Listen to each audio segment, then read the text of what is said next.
نحمده ونصلي على رسوله الكريم أما بعد فأعوذ بالله من الشيطان الرجيم بسم الله الرحمن الرحيم رب اشرح لي صدري ويسر لي أمري واحلل عقدة من لساني يفقهوا قولي۔ حفاظت کی دعائیں جو ہم نے شروع کی تھی اس میں آج ہم سورۃ البقرہ کی آخری دو آیات کی فضیلت پڑھیں گے۔ نمبر 2 دعا جو ہے اعوذ باللہ من الشیطان الرجیم بسم اللہ الرحمن الرحیم آمن الرسول بما انزل الیہ من ربہ والمؤمنون کل آمن باللہ وملائکتہ وکتبہ ورسلہ لا نفرق بین احد من رسلہ وقالوا سمعنا واطعنا غفرانک ربنا والیک المصیر لا يكلف الله نفسا الا وسعها لها ما كسبت وعليها ما اكتسبت ربنا لا تؤاخذنا ان نسينا او اخطأنا ربنا ولا تحمل علينا اصرا كما حملته على الذين من قبلنا ربنا ولا تحملنا ما لا طاقة لنا به واعف عنا واغفر لنا وارحمنا انت مولانا فانصرنا علی القوم الکافرین۔ عبداللہ بن عباس بیان کرتے ہیں کہ ایک دن جبریل علیہ السلام نبی صلی اللہ علیہ وسلم کے پاس بیٹھے ہوئے تھے کہ ایک بہت زور کی آواز سنی۔ جبریل علیہ السلام نے اپنا سر اٹھایا اور کہا کہ آسمان کا ایک دروازہ ہے جو آج کھلا ہے، آج سے پہلے یہ کبھی نہ کھولا گیا۔ پھر اس سے ایک فرشتہ اترا۔ جبریل علیہ السلام نے کہا کہ یہ ایک فرشتہ ہے جو آج سے پہلے کبھی زمین پر نہیں اترا۔ فرشتے نے سلام کیا اور کہا کہ آپ صلی اللہ علیہ وسلم کو 2 نوروں کی خوشخبری ہو جو آپ کو عنایت ہوئے ہیں، آپ سے پہلے یہ کسی نبی کو نہیں دیے گئے، اور دوسری سورۃ البقرہ کی آخری آیات، کوئی حرف اس میں سے تم نہ پڑھو گے کہ اس کی مانگی ہوئی چیز تمہیں نہ ملے، یعنی اس کو پڑھ کر اور دعائیں بھی قبول ہوتی ہیں۔ تو بات یہ ہے کہ اللہ تعالیٰ نے مختلف چیزوں کو مختلف پر فضیلت بخشی، جیسے رات ساری برابر نہیں، رات کا آخری حصہ اپنے فضیلت کے اعتبار سے باقی رات پر بھاری، یعنی سحری کا وقت جو ہے اس میں اللہ سبحانہ و تعالیٰ خاص طور پر دعائیں سنتے ہیں۔ اسی طرح دن کے اول حصے میں اللہ نے برکت رکھی ہے، اللہم بارک لامتی فی بکورہا، یعنی صبح کا جو وقت ہوتا ہے۔ اسی طرح ہفتے کے دنوں میں جمعے کے دن کو فضیلت بخشی، سال کے مہینوں میں رمضان کو فضیلت بخشی۔ اسی طرح جگہوں کے اعتبار سے اللہ تعالیٰ نے مکہ کو خاص طور پر چن لیا، پیغمبروں میں بھی اللہ تعالیٰ نے بعض کو بعض پر فضیلت دی،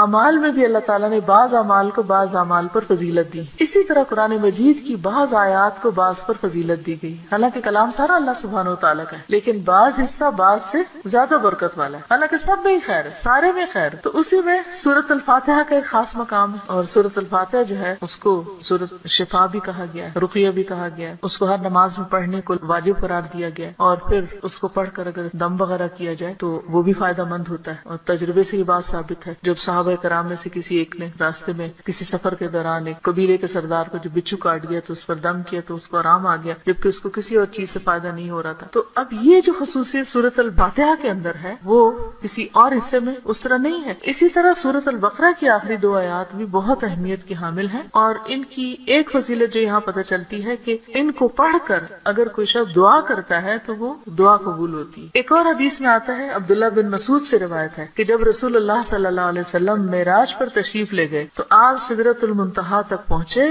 زمین سے جو کچھ بھی چڑھتا ہے وہ یہیں آ کر ٹھہر جاتا ہے، پھر لے لیا جاتا ہے، اور جو اوپر سے اترتا ہے وہ بھی یہیں ٹھہر جاتا ہے، پھر لے لیا جاتا ہے۔ اللہ تعالیٰ نے فرمایا یخشی السدرۃ ما یخشی، جب ڈھانپ رہا تھا سدرہ کو جو کچھ کے ڈھانپ رہا تھا۔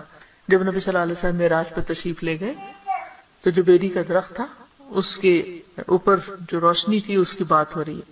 عبداللہ نے کہا کہ سونے کے پتنگے تھے وہ جو اوپر چھا رہا تھا۔ پھر رسول اللہ صلی اللہ علیہ وسلم کو وہاں 3 چیزیں دی گئی تھی، ایک تو 5 نمازیں، دوسری سورۃ البقرہ کی آخری آیات، اور تیسری آپ کی امت میں سے اس شخص کے باقی تمام تباہ کرنے والے گناہوں کو اللہ نے بخش دیا جو اللہ کے ساتھ کسی کو شریک نہ ٹھہرائے، جو شرک نہ کرے۔ تو یہ 3 چیزیں ملی تھی جن میں نماز کا ذکر عام طور پر ملتا ہے کیونکہ اس کے بارے میں مزید وضاحت سے احادیث بھی ہیں۔ تو اس حدیث سے کیا پتہ چلتا ہے کہ سورۃ البقرہ کی آخری 2 آیات عرش کے نیچے سے خاص خزانے سے نصیب ہوئی ہیں، اور یہ نبی صلی اللہ علیہ وسلم ہی کو ملی ہے، باقی انبیاء کو نہیں دی گئی۔ ایک اور روایت سے پتہ چلتا ہے، نعمان بن بشیر سے روایت ہے کہ نبی صلی اللہ علیہ وسلم نے فرمایا کہ اللہ تعالیٰ نے آسمان و زمین پیدا کرنے سے 2000 سال پہلے ایک کتاب لکھی، اس کتاب میں سے 2 آیات اتاری جن کے ساتھ سورۃ البقرہ کو ختم کیا۔ کب کی بات ہے یہ؟ زمین و آسمان کے پیدا کرنے سے 2000 سال پہلے کی بات. قلم کب پیدا ہوا تھا؟ 50,000 سال پہلے باقی چیزوں کی تخلیق کے. جس گھر میں 3 رات یہ آیات پڑھی جائیں شیطان اس کے قریب نہیں آتا. رسول اللہ صلی اللہ علیہ وسلم نے فرمایا مجھے سورۃ البقرہ کی آخری آیات عرش کے نیچے ایک خزانے سے دی گئی. مجھ سے پہلے یہ آیات کسی نبی کو نہیں دی گئی. یعنی یہ آپ کی خاص خصوصیت ہے کہ آپ کو یہ نصیب ہوئی.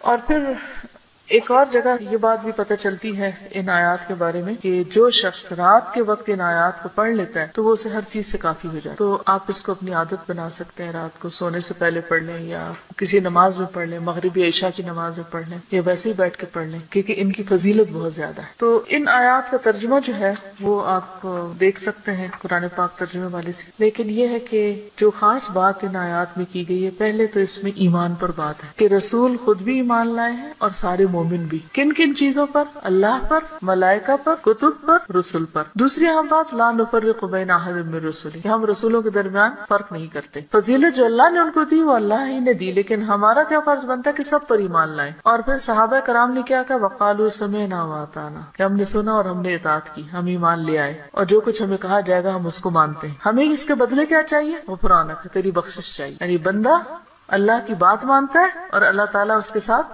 بخشش کا وعدہ کرتا ہے. ربنا وإلیک المصیر. اور یہ بخشش کیوں ضروری ہے کہ اللہ تعالیٰ ہم کو معاف کر دے؟ کیونکہ ہم نے اللہ کی طرف پلٹنا ہے، لوٹنا اسی کی طرف، رجوع اسی کی طرف. پھر فرمایا کہ لا یکلف اللہ نفسا الا وسعها، ہر بندے سے حساب اتنا ہی ہے جتنی وہ استطاعت رکھتا ہے، اسی کا مکلف ہے، اس سے زیادہ اس سے نہیں پوچھا جائے گا. چاہے جسمانی صحت ہو، چاہے مال ہو، چاہے اولاد یا عقل یا کچھ بھی، تو ہر شخص کا حساب اتنا ہی ہے. لہا ما کسبت وعلیہا ما اکتسبت، اسی کو ملے گا جو اس نے نیکیاں کی اور اسی کے ذمہ ہے وبال جو اس نے غلط کام کیے. فائدہ بھی اسی کا اچھے کام کرنے کا اور نقصان بھی اسی کا غلط کام کرنے کا. تو پھر ہم دعا کیا کرتے ہیں؟ ربنا لا تؤاخذنا ان نسینا او اخطانا، اللہ اگر ہم بھول جائیں یا ہم سے خطا ہو جائے تو ہمیں پکڑنا نہیں، مؤاخذہ نہیں کرنا. ربنا ولا تحمل علینا اصرا کما حملته الذین من قبلنا، اللہ ہم پر وہ بوجھ نہ ڈالنا جو ہم سے پہلے لوگوں پہ ڈالنا. یعنی ان کی شریعتیں جو تھی وہ مشکل تھی، ہماری شریعت بہت آسان ہے. مثلا نبی صلی اللہ علیہ وسلم جب حج پہ تشریف لے گئے تو آپ نے کچھ ریچولز کی ایک ترتیب بتائی، لیکن چونکہ کراؤڈ بڑا تھا تو اس ترتیب میں کچھ لوگوں نے فرق کر دیا. کیا تھا کہ جیسے آپ پہلے رمی جمار کریں، پھر اس کے بعد سر مڈائیں، پھر اس کے بعد احرام کھول دیں، لیکن کچھ لوگوں نے اس ترتیب کو آگے پیچھے کر دیا. تو اس پر آپ نے فرمایا لا حرج، لا حرج، کوئی حرج نہیں، کوئی نقصان نہیں. تو یہ ہمارے دین کی ایک سہولت ہے، آسانی ہے. تو یہاں دعا یہ مانگی جا رہی کہ اللہ جس طرح پچھلے لوگوں کے اوپر پابندیاں لگ گئی تھی یا ان کو کچھ مشکلات ہوئی تھی تو ہمیں اس سے محفوظ رکھ. ربنا ولا تحملنا ما لا طاقت لنا به، اللہ ہمارے اوپر ایسا بوجھ نہ ڈالنا جس کی ہمیں طاقت نہیں. ہم دیکھیے کہ اگر ہم امن سے ہیں، سلامت ہیں، ہم سانس لے رہے ہیں، کھا پی رہے ہیں، جس کا مطلب اللہ کی رحمت ہے ہم پر. کوئی بھی چیز آپ دیکھیں کہ کسی وقت بھی آؤٹ آف کنٹرول ہو سکتا، سورج کسی وقت آؤٹ آف کنٹرول ہو سکتا، ستارے آپس میں ٹکرا سکتے ہیں، زمین کے اندر سے لاوا ابل سکتا ہے، زلزلہ آ سکتا ہے، انسان کسی کام کرنے کی سکت نہ رکھے، بیٹھے بٹھائے اس کو کچھ ہو سکتا ہے، اس کے بولنے کی قوت، اس کے دیکھنے کی، اس کے سننے کی کچھ بھی چھن سکتی ہے. تو اللہ تعالیٰ سے ہم دعا کرتے ہیں کہ یا اللہ ہم پر وہ بوجھ نہ ڈال جس کے اٹھانے کی ہم میں سکت نہیں. یعنی ایسی کسی آزمائش میں نہ ڈالنا کہ جس سے ایمان جانے کا خطرہ ہو. کچھ دن پہلے مجھے کسی نے فون کیا اور بتایا کہ فلاں جگہ پر جو لوگ قید ہوئے تھے ان میں سے ایک کو 40 سال کی قید و مشقت کی سزا سنائی گئی. جگہ کا نام میں ویسے نہیں لے رہی کہ پھر پن پوائنٹ ہو جاتا ہے کہ کہاں کی بات. تو میری بیٹی نے کہا کہ میرے ذہن سے یہ بات اتر ہی نہیں رہی، کیونکہ جو اس آدمی کی بیوی تھی اس نے فوراً ہی کھلا لے لی کہ میں تو اتنا ویٹ نہیں کر سکتی، اور حالانکہ اس کی بچی بھی تھی چھوٹی. اور 40 سال تک کون جیتا ہے ماں باپ میں سے، بہن بھائیوں میں سے، کہ جو اس کو پیچھے ملنے کے لیے جائیں. اور سزا بھی کوٹڑی کی سزا ہے، کیونکہ تکلیف دہ قسم کی سزا ہے. تو وہ کہتی اس شخص کی بیوی نے خود آ کے بتایا کہ میں یعنی کہ کس طرح یہ سب کچھ ہوا اور کیسے وہ پکڑا گیا اور کیسے سزا ہوئی، کس طرح میں نے خلا لے لی اور اب میں خود ارن کر رہی ہوں، اپنا زندگی چلا رہی ہوں. کہتی کہ مجھے جو چیز بہت زیادہ ڈسٹرب کر رہی ہے وہ یہ کہ دنیا میں بھی بعض اوقات لوگوں پر ایسی بڑی بڑی تکلیفیں آ جاتی ہیں کہ جس میں سارے ہی ساتھ چھوڑ جاتے ہیں. تو قبر میں کیا ہوگا، جہنم میں کیا ہوگا، کوئی حال نہیں پوچھنے آئے گا. اس لیے بہت ضروری ہے کہ ہم ایک تو دنیا میں بھی ایسی آزمائشوں سے پناہ مانگیں، کیونکہ آپ دیکھیں کہ آپ کو 40 سال ایک کمرے کے اندر رہنا پڑے یا ایک 4 دیواری کے اندر رہنا پڑے تو انسان کی حالت کیا ہو جائے. ہم اچھے بھلے کھاتے پیتے چلتے پھرتے، ہم کہتے ہیں جی اب ہمارے فزیکل چینجز آ رہے ہیں، اب ہم جوان ہو رہے ہیں، اب ہم بوڑھے ہو رہے ہیں، اب